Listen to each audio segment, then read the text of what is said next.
Rakesh Kumar Jharkhand channel को subscribe करें और घंटी वाले बटन को दबाना ना भूलें। चलिए अगली वीडियो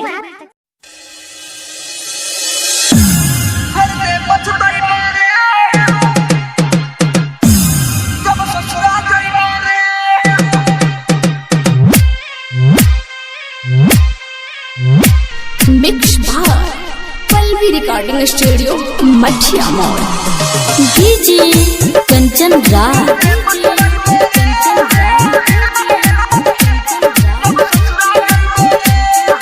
नीम चौक चौसीमा वैशाली।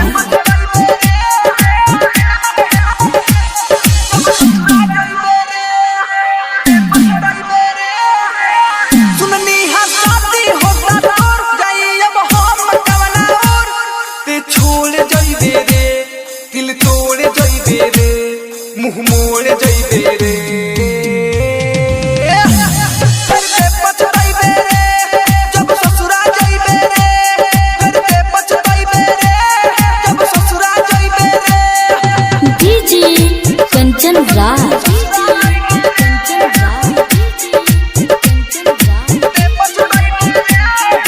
नीम चौक चौसीमा वैशाली।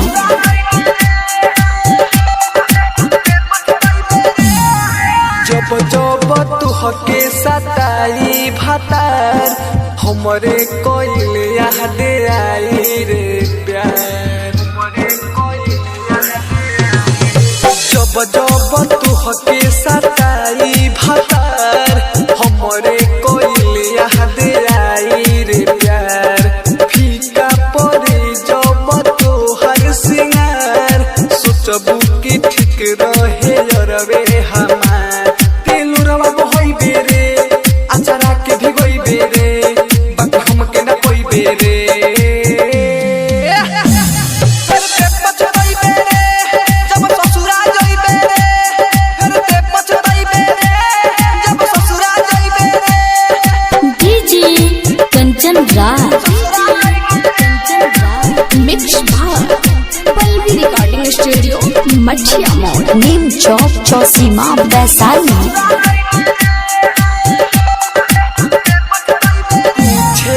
तुहसे है हमर जीत छोड़ो तारे काहे बना के आपन में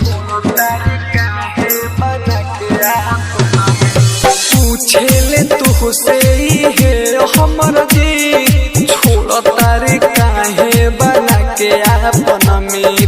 पवन कहेले लगोले काहे प्रीत समझे